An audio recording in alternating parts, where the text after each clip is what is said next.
ഞങ്ങളെ ഇവിടെ നിന്നും രക്ഷിക്കൂ എന്ന പുസ്തകത്തിൽ നിന്നും 13-ാം അധ്യായം. ദൈവാലയങ്ങൾ. ശുദ്ധീകരണ ആത്മാക്കൾ സഭയുടെ ഇന്നത്തെ അവസ്ഥയെക്കുറിച്ച് താങ്കൾക്ക് താക്കീത് നൽകിയതുപോലെ ദൈവാലയങ്ങളുടെ ഘടനയെക്കുറിച്ചും എന്തെങ്കിലും പറഞ്ഞുവോ? ഉവ്, അക്കാര്യവും പറഞ്ഞു. ദേവാലയങ്ങൾ പ്രാർത്ഥിക്കാൻ വേണ്ടി മാത്രമുള്ളതാണ്. ഈശോയെയും മാതാവിനെയും സന്ദർശിക്കാനുള്ളതാണ്. അത്യാധുനികമായ ഉപകരണങ്ങളോ സംവിധാനങ്ങളോ ആഡംബരപൂർണമായ ഒരു സ്വീകരണ മുറിയിലേതുപോലെ പതുപതുത്ത കാർപ്പറ്റോ അവിടെ ആവശ്യമില്ല എന്നാണ് ശുദ്ധീകരണ ആത്മാക്കൾ പറഞ്ഞത്. ദേവാലയങ്ങൾ ഈശോയോട് ചേർന്ന് ജനങ്ങൾക്ക് പ്രാർത്ഥിക്കാനുള്ളതാണ്. അമിതമായ അലങ്കാരങ്ങൾക്ക് ശ്രദ്ധ വ്യതിചലിപ്പിക്കാൻ മാത്രമേ കഴിയൂ. ശുദ്ധീകരണ ആത്മാക്കൾ പറഞ്ഞത് നവീന കലയെന്ന പേരിലുള്ള പലതും അവരെ ഭയപ്പെടുത്തി കളയുന്നുവെന്നാണ്. ചരിത്രപരമായി അവയുടെ വ്യാഖ്യാനങ്ങൾ തെറ്റും, കാഴ്ചയ്ക്ക് ബീഭത്സവുമാണ്. മാത്രമല്ല, ദേവാലയങ്ങളിൽ പരിശുദ്ധ അമ്മയ്ക്ക് മുഖ്യസ്ഥാനം നൽകുകയും വേണം.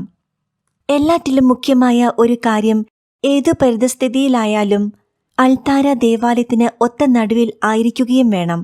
അത് ഏതെങ്കിലും ഒരു വശത്തോ മറ്റൊരു മുറിയിലോ ആകാതെ മധ്യഭാഗത്തു തന്നെ ആയിരിക്കാൻ ശ്രദ്ധിക്കണം.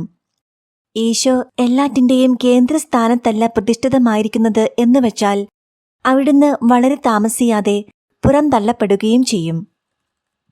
പിന്നെ നാം വെറുമൊരു ടൗൺ ഹാളിലായിരിക്കുന്ന അവസ്ഥ വന്നു ഭവിക്കും. ഓരോ പ്രാവശ്യവും അൾത്താരയിലേക്ക് നോക്കി ആരെങ്കിലും ഈശോയെ വിളിക്കുന്നുവോ അപ്പോൾ തന്നെ ആ വ്യക്തിയുടെ സ്വർഗത്തിലേക്കുള്ള യാത്ര അവിടുന്ന് ത്വരിതപ്പെടുത്തുന്നുവെന്ന് ഞാൻ ഉറപ്പു പറയുന്നു. പുരോഹിതൻ പ്രസംഗപീഠം ഉപയോഗിക്കുന്നത് പുനരാരംഭിക്കണം. പുരോഹിതരെ ഇടവകക്കാരുടെയൊപ്പം കൊണ്ടുവന്നതും പിശാചിന്റെ ഒരു തന്ത്രമാണ്. പ്രസംഗപീഠത്തിൽ നിൽക്കുക വഴി അവർ ഇപ്പോഴത്തേതിനേക്കാൾ ബഹുമാനിതരാകുമെന്ന് തീർച്ചയാണ്. സാമൂഹ്യപരമായ ചടങ്ങുകൾ ഒന്നും തന്നെ ദേവാലയങ്ങളിൽ വച്ച് നടത്തരുത്. വിശുദ്ധമായ കൂദാശപരമായവ മാത്രമേ നടത്താവൂ. തീർച്ചയായും വിശുദ്ധ യോസേപ്പ് പിതാവ്, മുഖ്യദൂതനായ വിശുദ്ധ മിഖായേൽ മാലാഖ, ദേവാലയത്തിന് നാമഹേതുവായ വിശുദ്ധർ, ഇവരുടെ പ്രതിഷ്ഠ ഉണ്ടായിരിക്കണം. ആവശ്യം വേണ്ട പലതും ഒഴിവാക്കിയതും സുഖസൗകര്യങ്ങൾ വർദ്ധിപ്പിച്ചതും നമ്മെ ഈശോയിൽ നിന്ന് അകറ്റുകയും പിശാചിനെ അതുവഴി നാം സന്തോഷിപ്പിക്കുകയും ചെയ്യുന്നു.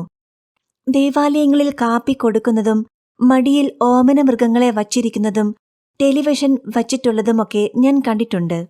ഹന്നാൻ വെള്ളം വാതിൽക്കലില്ലാത്ത, മുട്ടുകുത്താൻ സൗകര്യമില്ലാത്ത ദേവാലയങ്ങളുണ്ട്. ഇതും നല്ലതല്ല. ഇതൊന്നും ഈശോ ആഗ്രഹിക്കുന്നതുമല്ല. ശുദ്ധീകരണ ആത്മാക്കൾ പുതിയ തരം ദേവാലയങ്ങളെപ്പറ്റി അതൃപ്തരാണ് അല്ലേ? അങ്ങനെയല്ല. വളരെയേറെ നവീന ദേവാലയങ്ങൾ വളരെ നല്ല രീതിയിൽ പ്രവർത്തിക്കുന്നത് ഞാൻ കണ്ടിട്ടുണ്ട്. ഉദാഹരണത്തിന്, ടെറലിൻ ലിൻസിലുള്ള ദേവാലയം നവീനമാണ്.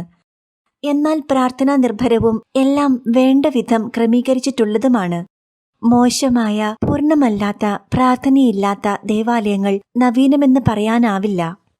എന്നാൽ നവീനമായ പലതും മോശവും അപൂർണവും പ്രാർത്ഥനാരഹിതവുമാണ്.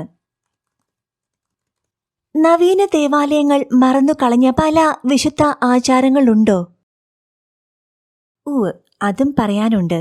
ചെറിയ തീർത്ഥാടനങ്ങൾ തന്നെയായ പ്രദക്ഷിണങ്ങൾ ശുദ്ധീകരണാത്മാക്കൾക്ക് ലഭിക്കുന്നില്ല എന്ന് പറയുന്നു.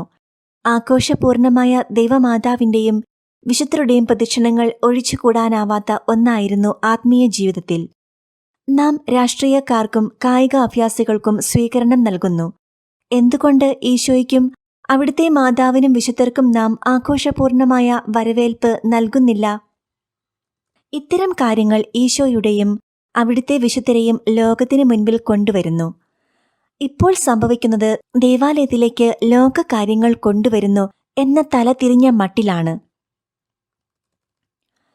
മറ്റൊന്ന്, ലോകത്തിൽ പലയിടത്തും വർഷത്തിലൊരിക്കൽ വൈദികൻ വന്ന് ഭവനം വെഞ്ചരിക്കുകയും അനുഗ്രഹിക്കുകയും ചെയ്യുന്നില്ല എന്നതാണ്. ഇത് വിശ്വാസത്തെ ബലഹീനമാക്കുകയും അൽമായരും പുരോഹിതരും തമ്മിലുള്ള സ്നേഹത്തെയും ബഹുമാനത്തെയും ശുഷ്കമാക്കുകയും ചെയ്യുന്നു. സാത്താനും അവന്റെ അനുചരന്മാർക്കും ഭവനങ്ങളിൽ കയറിപ്പറ്റുന്നത് വളരെ എളുപ്പമായിരിക്കുകയും ചെയ്യുന്നു. വിശുദ്ധമായ ആചാരങ്ങൾ നഷ്ടപ്പെടുത്തുമ്പോൾ സാത്താന് വലിയ സന്തോഷമാണ്. ആദ്യ ശനിയാഴ്ച ആചരണം ലോകത്തിൽ പലയിടങ്ങളിലും നിന്നു പോയിരിക്കുന്നു. ഇതൊക്കെ തിരികെ കൊണ്ടുവരണം. ഇത്തരം കാര്യങ്ങളെല്ലാം പുനരാരംഭിക്കാനാണ് നമുക്ക് വൈദികരെ നൽകിയിരിക്കുന്നത്. നമുക്ക് വൈദികരെ ആവശ്യമുണ്ട്. അവർക്ക് അത്തരം കാര്യങ്ങളും ഉത്തരവാദിത്വങ്ങളും ഓർമ്മപ്പെടുത്താനായി നമ്മളെയും ആവശ്യമുണ്ട്. സൊണ്ടാഗിൽ എങ്ങനെയാണ് പരിശുദ്ധ ബലിയർപ്പണം നടത്തപ്പെടുന്നത്? ഇക്കാര്യത്തിൽ ശുദ്ധീകരണാത്മാക്കൾ സംതൃപ്തരാണോ? ഞങ്ങൾ ഇവിടെ ചെയ്യുന്ന കാര്യങ്ങളെപ്പറ്റി അവർ തൃപ്തരാണ്. ദിവ്യകാരുണ്യം നാവിൽ നൽകപ്പെടുന്നു. അതും അൾത്താരയ്ക്കടുത്ത് വേർതിരിക്കപ്പെട്ട ഭാഗത്ത് മാത്രം. അൾത്താരയ്ക്കടുത്ത് സ്ത്രീ സാന്നിധ്യമേയില്ല. വായനയുടെ സമയത്തും അങ്ങനെ തന്നെ. അൾത്താര ബാലന്മാരാണ് എല്ലാ ശുശ്രൂഷകളും ചെയ്യുന്നത്. അൾത്താരയിൽ ഈശോ കൃത്യം മധ്യഭാഗത്തു തന്നെയാണ്. മാതാവിൻ്റെയും വിശുദ്ധന്മാരുടെയും പടങ്ങളും രൂപങ്ങളും മുഖ്യ സ്ഥാനത്തുണ്ട്. എല്ലാ ആഴ്ചയിലുമുള്ള കുമ്പസാരത്തിന് ജനങ്ങൾ നല്ലവണ്ണം സഹകരിക്കുന്നു. ദിവ്യകാരുണ്യ ആരാധനയിലും ജപമാലയർപ്പണത്തിലും കൃത്യമായി എല്ലാവരും പങ്കുചേരുന്നുമുണ്ട്. ദിവ്യ ബലിയർപ്പണ സമയത്ത് ഞാൻ അവരെ ഏറ്റവും മുൻനിരയിൽ നിന്ന് ബലിയർപ്പിക്കാൻ പ്രേരിപ്പിക്കുകയും എല്ലാ മുതിർന്ന വ്യക്തികളും ദേവാലയം വിടുന്നതുവരെ കാത്തുനിൽക്കാൻ പഠിപ്പിക്കുകയും ചെയ്യുന്നു. ഇത് അച്ചടക്കം പാലിക്കാനും നിശബ്ദമായി മുതിർന്നവരെ തട്ടിമുട്ടി ബഹളം വയ്ക്കാതെ ദേവാലയത്തിൽ നിന്ന് പുറത്തു പോകുവാനും അവരെ സഹായിക്കുന്നു.